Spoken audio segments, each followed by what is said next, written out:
on, guys? Ethan and Steve here, and we are bringing you another Tech Tip Tuesday. Yeah. So what are we talking about today, Steve? We are talking about radios. We're also talking about the accessories you need to install a radio, so you can kind of achieve your final cost and what it's going to take to do in your car. And every car is different, and some cars need $20 wire harnesses. Some cars need $1,000 wire harnesses. Right. So we're here to basically break that down. I'd probably say more cars need, $300 harnesses now, yeah. And that's why we want to explain that to you. And for those of you that have not seen a Tech Tip Tuesday, that's what it's about. It's Education 101. We're just here to give you basic tips of what we do in the mobile electronics, 12-volt, and vehicle enhancement industry, and what's required to install a radio, right? Yeah, and I think a big misconception for a lot of people is they think, they have a car, maybe it has a touchscreen, maybe it has some functionality like a backup camera or steering wheel controls or satellite radio, and they think, well, you can't change the radio out. And then they may have a 5-year-old car or 6-year-old car. Maybe you want Apple CarPlay, maybe you want Android Auto. We can do that. We can replace those radios without a problem, even if you think you can. Yeah. In most cars. Yeah, it could get pricey, and that's what we're here to explain why it's expensive. Even if you buy, and that's why we have different radios that we stock here at Soundwave Customs. But we have radios from $99 to radios to $1,200, and everything in between that. So even if you get the $99 radio, you still could need this $600 wire harness. Yep. And that's just a harness. That's not including dash kit or camera retention or USB ports or any of the other stuff that we got on this table that we're going to talk about here in a little bit. Yep. So it doesn't matter what kind of radio it is not because the $1,200 radio needs that, it's because your vehicle needs that. Yep. And there's other people I think we've talked to on a daily basis that get the misconception of, I already have a factory doubled in there, so this one should just bolt right in. And so we don't even have a dash kit on the table. Actually, it's probably something we could have showed you, but plastic mounting bracket, if you will, is required even if it's the same size for the most part. So. Yeah, and those dash kits are out there for several different vehicles. I mean, I shouldn't even say several, thousands of different vehicles. So we got good coverage for those too. Yeah. So I guess if you want to explain kind of the differences, we're gonna jump in on the harnesses and the difference between CAN and LAN and what that even means in a layman term example. And we'll start at the bottom. So it's rarely do you get away with just using a regular $20 wire harness or $30 wire harness. Those days are pretty much long gone. Yeah, it's still out there, but like Steve said, it's a lot more rare nowadays. This is your basic $19.99 harness. This is actually for a Honda or Kia.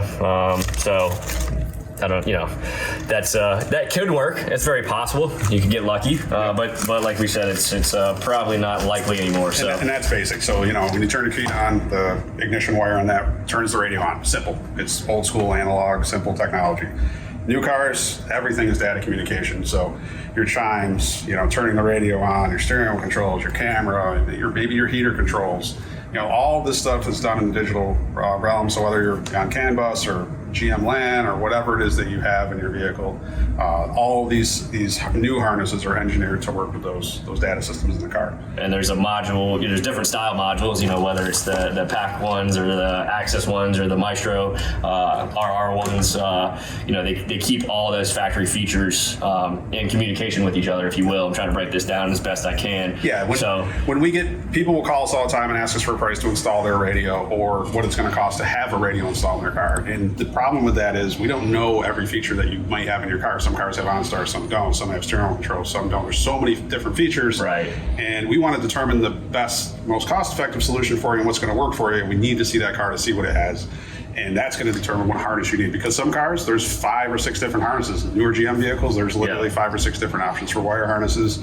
And you're going to be anywhere from $130 up to $400 for a wire harness for some GMs. Right. So. For that same model Tahoe, even if you are very descriptive on the phone with us and you give us the year, the make, the model, the color, whatever, like Steve said, there could still be 5 sub-models of that same, Chevrolet Tahoe or Silverado. It could have 3 different premium systems in there, or whatever. So that's why we say come in, and that's why we do free in-store estimates. That's why we want to put our eyes on your specific model vehicle, so we do quote you right. Yeah, we want to be honest with you. We don't want to give you a price that's right. false on the phone and you come in and it's a different price. That's all. We just want to be honest. Yep. So as far as the interfaces go, we carry several different types. So stuff like this from PAC here. This is going to do most Chryslers is a very popular piece that we sell.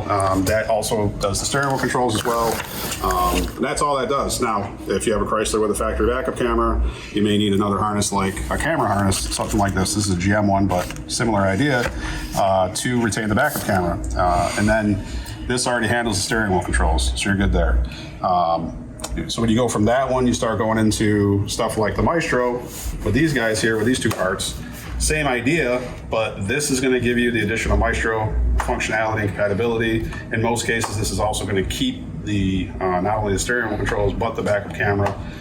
Maybe entertainment if it's equipped. Yeah, exactly. You know, all the satellite radio, backup sensors, any of that good stuff. and Fords, it retains the heater controls on the screen of the radio. Just a lot that this does is functionality. We love these because it just covers all of our bases. They're very versatile. Yeah. The cool part for you guys as well, and this is another tip within Tech Tip Tuesday. This is universal. It doesn't matter if you have a GM, a Toyota, a Chevrolet, so a Volkswagen, so on and so forth. This can be reflashed. We actually have to flash this, and we've actually experienced a couple customers that have purchased this unit online, and that's fine. We get it. We do stock these, obviously, but there is a specific cable that does not come with that. You have to flash this module not only to the vehicle but to the actual serial number of the radio as well, believe it or not. Yeah. And then there's a dealer login that you need a password, or email and a password to log into the iData Meister account. Yep. So that can actually be reflashed. So this is a conjunction harness with that. So if you had a GM, Silverado, the Tahoe, whatever, this would work for as a GM harness, obviously. But they have Toyota and Volkswagen and all kinds of everything. So you would have to get this separate part if you switch vehicles, but this would actually not be bad if you were to remove your radio, trade your vehicle in, and go from GM to Toyota, let's say. So you would just need one extra, $50, $60 part. And that programming takes time. There is 8 separate configurable screens for this, along with the steering wheel controls and some other things too. So we can actually customize this too for your vehicle, for your steering wheel controls too. So if you want a button to be remapped to do something else, we can easily do that through the module when we set that up and program it. The other thing the Maestro does too, while we're at it, obviously I talked earlier about heater control stuff that it may display depending on your vehicle, but this is also going to give you guys a display with your TPMS, your vehicle, status and everything like that. So, the cool thing with this, TPMS is pretty common. Most newer cars have that already, but you can do check engine lights. You can pull the codes. You can reset the codes and clear the codes from here, which is really convenient. You guys are going to spend $100 at the dealership to pull codes if you don't have your own scan tool or something like that. Right. Makes it super convenient. Some of you performance guys that are running diesel trucks, you guys are throwing codes every day. It just makes it nice. You don't got to pull out your programmer and clear that. So that's nice. Yep. For sure. So we talked about, some of these harnesses that already retain the steering wheel controls. In a lot of cases, there's some cars that maybe you don't have compatibility with this harness or one of these harnesses, and maybe you can use one of these harnesses, but you still want to keep your steering wheel controls. And that's where a piece like this, the steering wheel adapter, comes into play for us to retain your factory steering wheel controls and continue to keep those working. So that's another misconception. A lot of people think, well, if I change my radio, my steering wheel controls aren't going to work anymore. Not true. They can work, yep. And the reason it does require an extra part is because you're going from that, let's say, we'll just keep using GM as a model or as an example. Let's say you're going from taking that factory GM radio out of your dash and putting, whether it's the Sony or the Pioneer or any of the JVC, any of the great radios we carry here at Soundwave Customs. That vehicle, that factory GM steering controls has to be able to communicate with that Pioneer or with that Sony or with that JVC, and this is the piece that's gonna make that communication link between the factory and the aftermarket radio.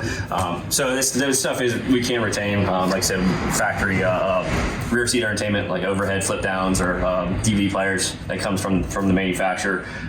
There's a lot of stuff that's involved, and that's why we like to explain, and that's why we get that surprise factor from customers all the time. Yes, you could get this great $99 radio if that's all you're looking for, and yes, it's Bluetooth and USB and auxiliary and all that good stuff, and it's $99, so very affordable, right? But this is just one piece of the puzzle. This is not going to do anything without something on this table. Of course, maybe professional install if you're not capable of doing so yourself, and then there's other parts that are required. Like I said, we don't have a dash kit out here, antenna adapter, stuff like that. So just $99 radio is just for this radio, and it's not going to do you any good sitting in this cardboard box. So that's why we want to explain, the difference between these modules and CAN and LAN and data. And it's kind of like, I guess the biggest, because this is Tech Tip Tuesday, and once again, there's some people out there that are watching this that might be a little bit more educated, and there's some people that are not. So we try to cater to all those people, right? Yeah. And the best example is when locally, so one of the big cable providers locally is Cox Communications. So I'm sure a lot of you have probably heard of them. When they went from analog to digital, even if you had basic cable, you couldn't just plug or screw the coaxial in the back of your TV. You had to get a cable box, period. Yep. So it's similar with vehicles, in a layman term example, if that makes sense. And these are required parts. This isn't like an optional thing. Some people decide not to keep their steering wheel controls. I don't know why. I think you should always keep your steering wheel controls. But for the most part, these are all required items we need to make it work in your car.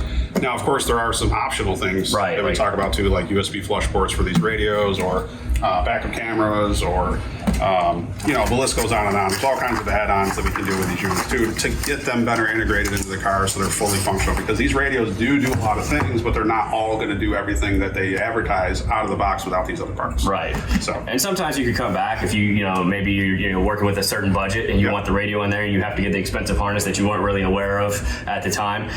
And you could always add stereo controls later. It might be a little bit more in labor because we got to go back in there, but it's something that's not going to necessarily affect anything. It's not going to hurt the car at all. It's not going to hurt your cruise control that may be on the steering wheel or on a stock. It's only going to hurt the radio controls on the steering wheel. They're just not going to work. So you could always revisit certain things down the road. You could always add a camera down the road, stuff like that. So you could do it in stages if you'd like. One thing, what Steve said with the USB ports, I'm going to come over here real quick and get Andrew to, I don't know which one we got over here. USB's off the back. Yeah, right there. Sorry, I was looking at this.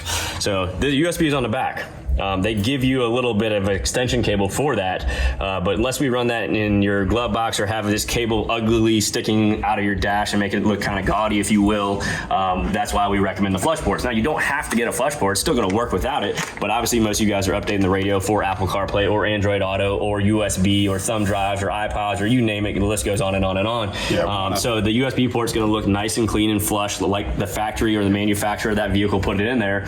And there's dual ports, single ports, all kinds of ports, and they're $20, $30, $40. They're very affordable, and you're already paying for the USB. Some of these radios have dual USB, HDMI in the back, so that's why we recommend the flush ports. Once again, it's not required, definitely a recommendation for sure. So, and that's kind of what we want to explain on this Tech Tip Tuesday is just the parts that are required. And there's always, I think, anything in mobile electronics requires more than just the product.